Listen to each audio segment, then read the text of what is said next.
पण शीतल म्हात्रेजी, मला एक प्रश्न पडतो की वारंवार तुमच्यावर टीका करताना तुमच्या चारित्र्यावर प्रश्न उपस्थित केले जातात, त्याबद्दल तुम्हाला काय स्पष्टीकरण द्यायचं किंवा बोलायचं आहे? नाही, मला वाटतं चारित्र्यावर जर एखाद्या महिला राजकीय नेत्याला स्पष्टीकरण द्यायला लागतं तर खरं तर आपल्या सगळ्यांचा मला वाटतं हा एक पराभव आहे. कारण जेव्हा एखाद्या महिलेवर दुसऱ्या काही गोष्टी बोलता येत नाही तेव्हा तिच्या चारित्र्यावर बोललं जातं आणि मला वाटतं हे माझ्या बाबतीत वारंवार झाले. मी ठामपणे उभी आहे आणि आमच्या पक्षाची बाजू मांडते. हे करायला आमच्या लाडक्या भावाने शीतल म्हात्रे, किशोरीताई काय बोलतात तुम्हाला ऐकू येते? नाही, मला नाही ऐकू येत. मला काही त्यांचं काही ऐकू येणार नाही. कानात बोटे घातले, ऐकायला नाही जाणार. नाही हो, उगीच आम्ही नको त्या गोष्टी, लोकांचं काही नको त्या गोष्टी ऐकत नाही. कोविड काळाचा जेव्हा तुम्ही माझ्यावर आरोप करता तेव्हा माझ्यावर चारित्र्य नाही का? तुमचा चारित्र्य तो तुम्ही ऑलरेडी दाखवून दिला. आम्ही महापौर पदावर आम्ही हे करतो, जे महापौर होते त्यांच्यावर आम्ही करतो आहोत. त्याच्यामध्ये चारित्र्याचा काय विषय आहे? याच्या चारित्र्याचा काय विषय? तुम्ही चारित्र्य आणि याच्यामध्ये गोंधळ घालू नका. भ्रष्टाचार आणि चारित्र्य दोन वेगळ्या गोष्टी आहेत. तुम्ही माझ्या चारित्र्यावर बोलताय, मला तुम्ही तुमच्याकडून बघा, कावळ्याच्या शापाने काय मरत नाही. मला तुमच्याकडून सर्टिफिकेट घ्यायची आवश्यकता नाहीये माझ्या चारित्र्याविषयी. माझा पक्ष आणि माझ्या घरातले माझे सर्व आई वडील आणि माझे भाऊ मला आणि माझा नवरा मला चांगलं सर्टिफिकेट देईल. मला त्याची गरज नाहीये. आम्ही तुमच्या भ्रष्टाचाराविषयी बोलतो, आम्ही तुमच्याकडे भ्रष्टाचाराबद्दल बोलतो. कधी कुठल्याही व्यक्तीच्या पर्सनल गोष्टीवर बोललेलो नाही आहोत. मला असं वाटतं की आपण राजकारणी व्यक्ती आहात, आपण राजकारणावर बोलूया. कुणाच्या पर्सनल गोष्टीवर बोलायला गेल्या तर बोलण्यासारख्या खूप गोष्टी आहेत ज्या आपण करू नयेत असं मला वाटतं. किशोरीताई, तुम्हाला पटतंय शीतल म्हात्रे यांनी काय त्यांची बाजू मांडली, भूमिका मांडली? यापेक्षा तुम्ही जेव्हा आम्हाला बोलवता ना, ऐका, कोविड काळचं मी आजही सांगते, जर तुमच्याकडे त्याचे पुरावे आहेत मला अगदी फासापर्यंत चढवा. मी कुठेही त्याला मागे जात नाही आणि माझ्यावर आरोप केले म्हणून मी पळूनही गेली नाही. किशोरीताई, राजकारणात आरोप प्रत्यारोप, भ्रष्टाचाराचे आरोप हे होतच असतात, पण वैयक्तिक बाबींवरून एखाद्या संवेदनशील विषयाबद्दल प्रश्न उपस्थित करणं किंवा चारित्र्यावर प्रश्न उपस्थित करणं हे महिला म्हणून शोभा देणार आहे का, असं शीतल म्हात्रे म्हणतात? तुमच्या राजकारणाच्या बाहेर ज्या गाडीवरती जे घडलं त्याला पण मग तुम्ही सांगा ना.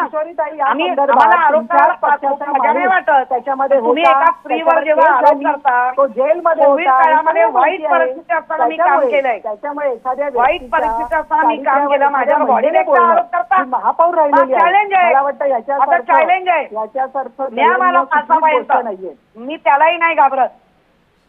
घाबरण्याचा विषय नाही. एखाद्या महिलेविषयी तुम्ही तुम्ही एखाद्या महिलेच्या चारित्र्यावर बोलणं हे तुम्हाला मला वाटतं. जरूर मी पण तुमच्या मोठ्या बहिणीसारखीच आहे ना. काळामध्ये भ्रष्टाचार केलेला ही गोष्ट ही लपलेली नाहीये. आणि राजकारणामध्ये जर तुम्ही काही चुकीच्या गोष्टी केल्या तर त्यांना आरोप होणार. भ्रष्टाचाराचा आरोप केलाय. आम्ही तुमच्या चारित्र्यावर शिंतोडे नाही उडवत. आम्ही तुमच्या चारित्र्यावर शिंतोडे उडवत नाही. तसं एखाद्या महिलेविषयी बोलण्यासारखं काही नसेल, तिला पराजित करण्यासारखं काही नसेल, तेव्हा तुम्हाला तेव्हा अशा गोष्टी केल्या जातात, तेव्हा तिच्या चारित्र्यावर बोललं जातं.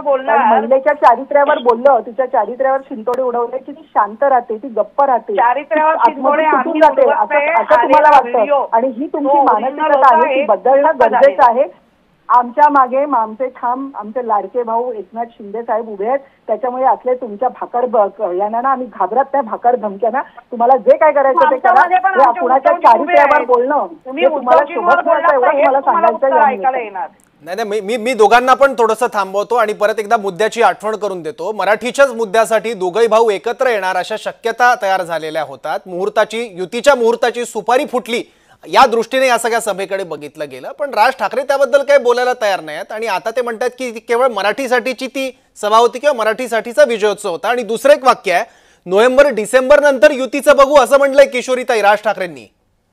जे बघा ते पक्षप्रमुख आहेत. मी परत तेच सांगते, माझे सुद्धा उद्धवजी पक्षप्रमुख आहेत. किशोरीताई तुमचं बरोबर आहे, पण तुम्हाला थोडं संशयास्पद वाटत नाही का की वारंवार आता तुम्ही टाळी देत आहात युतीसाठी, पण राज ठाकरेंकडून आता युतीसाठी टाळीचा हातच पुढे येत नाहीये?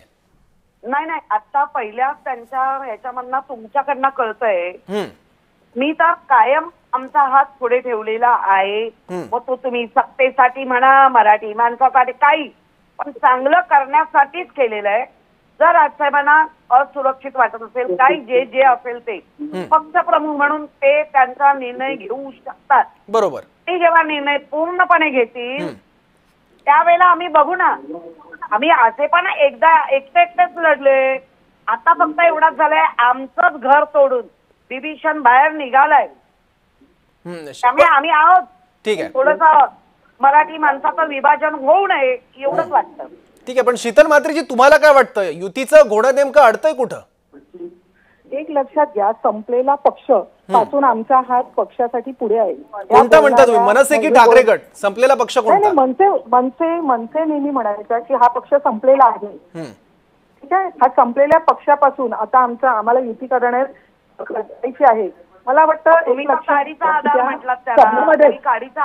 आता मला वाटतं बोलू द्या, मला माझं मत मांडण्याची संधी आहे. किशोरीताई मी येतो ना तुमच्याकडे. आधी शीतल म्हात्रेंचं काय म्हणणं आहे ते आपण ऐकून घेऊयात ना. किशोरीताई प्लीज.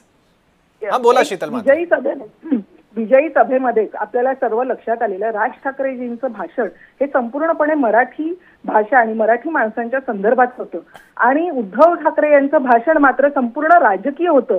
नो झेंडा नो अजेंडा असं ज्या विजयी सभेसाठी म्हटलं गेलं, तिथे जर राजकीय भाषण करत होते तेव्हाच आपल्याला पुढचं भविष्य दिसलं होतं.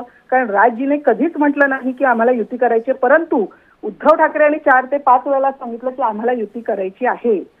तेव्हाच खरं यांचं भविष्य, या युतीचं न झालेल्या युतीचं भविष्य सगळ्यांना कळलं होतं. आणि राजजी परत एकदा सांगते, उद्धव ठाकरेंचा स्वभाव अतिशय चांगल्या पद्धतीने ओळखतात. त्याच्यामुळे ते कधीच त्यांच्याबरोबर युती करणार नाहीत. हे आम्ही अनेक वेळेला सर्व पक्षांनी, भाजपने आणि आम्ही सर्वांनी सांगितलं होतं. परंतु यांना मात्र आपल्याला आता सत्तेवर येण्यासाठी कोणाचा तरी हात धर हे त्यांच्या मनात होतं. म्हणून आज त्यांना राज ठाकरे आणि आपल्या भावाची आठवण झाली. परंतु याच राज ठाकरेचा पक्ष फोडताना 6 नगरसेवक यांनी घेतले होते. हे मात्र मनसे विसरणार नाही. शिवसेना आमचीच आहे. शिवसेना पळवली नाही हो, शिवसेना आमचीच आहे. शिवसेना ही माननीय शिंदे साहेबांनी ही वाचवलेली आहे काँग्रेसच्या कचाट्यातून आणि हिंदू हृदय सम्राट बाळासाहेबांचे विचार पुढे घेऊन चालणारी ही शिवसेना आहे. तुम्ही तर काँग्रेसच्या पायाखाली ही शिवसेना तुम्ही तुडवून टाकली होती. काँग्रेसचे नेते चालतायत तुम्हाला, फक्त काँग्रेसचे पाकिस्तानचे झेंडे तुम्ही फिरवणारे आणि आतंकवाद्यांना घेऊन फिरणारी लोकसभेच्या इलेक्शनला तुम्ही काय करत होतात? तुम्ही पाकिस्तानचे झेंडे फिरवत होतात, आतंकवाद्यांना तुम्ही बरोबर घेऊन फिरत होतात. हे विसरू नका. आणि हे महाराष्ट्र विसरलेला नाही. म्हणूनच 80 पैकी 60 आमदार आमचे निवडून आलेले आहेत. कारण बाळासाहेबांची शिवसेना कोण हे महाराष्ट्राने दाखवून दिलेलं आहे.